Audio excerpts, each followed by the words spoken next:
ब्रेकनंतर आपलं पुन्हा एकदा स्वागत। पुढची बातमी पाहूयात। पुण्यामध्ये भटक्या श्वानांची दहशत वाढलेली आहे। शहरातील श्वान हे दररोज 80 पुणेकरांना चावा घेत असल्याची धक्कादायक माहिती समोर आली आहे आणि त्यामुळे पुणे महानगरपालिकेच्या कार्यप्रणालीवर प्रश्नचिन्ह उपस्थित झाले। पाहूयात। पुण्यात भटक्या श्वानांचा हैदोस। दररोज 80 पुणेकरांना भटक्या श्वानांचा चावा। श्वानांपुढे पुणे महापालिका हतबल। कठोर उपाययोजनांची नागरिकांची मागणी। यानं त्या कारणांमुळे नेहमी चर्चेत असणारं पुणे शहर आता एका नव्या कारणानं चर्चेत आलंय आणि ते कारण म्हणजे श्वानांचं। पुण्यात कोयता गँगच्या दहशतीची चर्चा असतानाच आता कुत्र्यांनीही पुण्यात आपली दहशत माजवली। दररोज 80 पुणेकरांना श्वान चावा घेत असल्याची माहिती समोर आली। रात्री लोकांचं फिरणं मुश्किल झालेलं आहे। अक्षरशः गल्लीबोळात जरी आपण फिरलो ना तरी भटकी कुत्रे एवढे जास्त प्रमाणात चावतात। लहान मुलांना, वयस्कर माणसांना चावतात। महानगरपालिकेचं टोटली दुर्लक्ष आहे।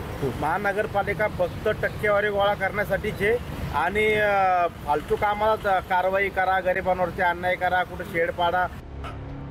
महापालिकेच्या आरोग्य विभागानुसार पुणे शहर आणि समाविष्ट गावांमध्ये मिळून सुमारे 2.5 लाखांहून अधिक श्वान आहेत। यात पाळीव श्वानांबरोबरच भटक्या श्वानांचा समावेश आहे। पुणे शहरात जानेवारी ते मे या कालावधीत श्वानांनी चावा घेतल्याच्या 12,312 घटना घडलेल्या आहेत। त्यात जानेवारीत 2,792, फेब्रुवारीत 2,309, मार्चमध्ये 2,559, एप्रिलमध्ये 2,508 आणि मे महिन्यात 2,344 घटना घडल्यात। केवळ एप्रिल ते जून या 3 महिन्यात 8,335 घटना या कुत्र्यांनी चावा घेतल्याच्या आहेतच। तर 2024-25 मध्ये ही संख्या 28,099 इतकी आहे। गेल्या 9 वर्षात भटक्या कुत्र्यांनी 1,26,176 नागरिकांना चावा घेतल्याची नोंद आहे। कुत्र्यांनी चावा घेतल्यानंतर नागरिकांना लसीकरणासाठी रांगेत उभं राहावं लागतं। अनेकदा रेबीज लस उपलब्ध नसल्यामुळे खासगी रुग्णालयांकडे जावं लागतं। शहरात श्वानांची दहशत वाढलेली असतानाच या समस्येबाबत महापालिकेची अनास्था दिसून येते। त्यामुळे सामान्य पुणेकरांनी संताप व्यक्त केला। तर याच्यामध्ये महानगरपालिकेची सगळ्याच बाबतीत अनास्था दिसून येते।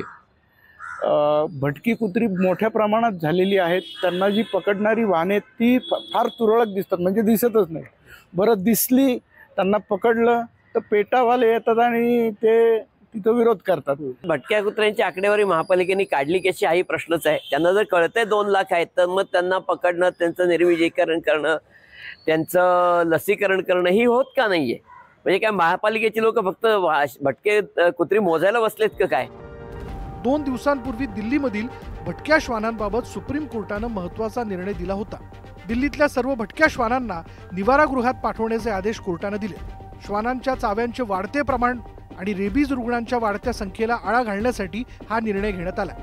पुण्यातही अशीच काहीशी परिस्थिती, त्यामुळे हा निर्णय पुण्यातही लागू करावा अशी मागणी जोर धरू लागली है।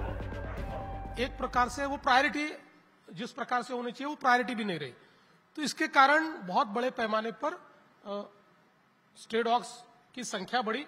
अब संख्या बढ़ी तो फिर खाने के लिए या बाकी चीजों के लिए इधर उधर उनका घूमना चालू हुआ, तो ये एक पूरा साइकिल है। इसलिए इसको आप आइसोलेशन में नहीं देख सकते। इसके ऊपर आपको उपाय योजना करनी पड़ेगी और वो एक दिन में नहीं होगी। एकीकडे देशातील शहरं स्मार्ट होत आहेत। हायटेक सुविधा पुरवण्याकडे सरकारचा कल दिसून येतोय। दुसरीकडे पुण्यासारख्या स्मार्ट शहरात भटक्या श्वानांचा प्रश्न गंभीर झाला। मेट्रोसह आधुनिक दळणवळणाची साधनं पुण्यात आली आहेत। मात्र दुसरीकडे श्वानांमुळे रस्त्यावर फिरणं अवघड झालं। त्यामुळे आता तरी या भटक्या श्वानांकडे प्रशासन लक्ष देणार का असा प्रश्न विचारला जातो। Bureau report, news 18 Lokmat.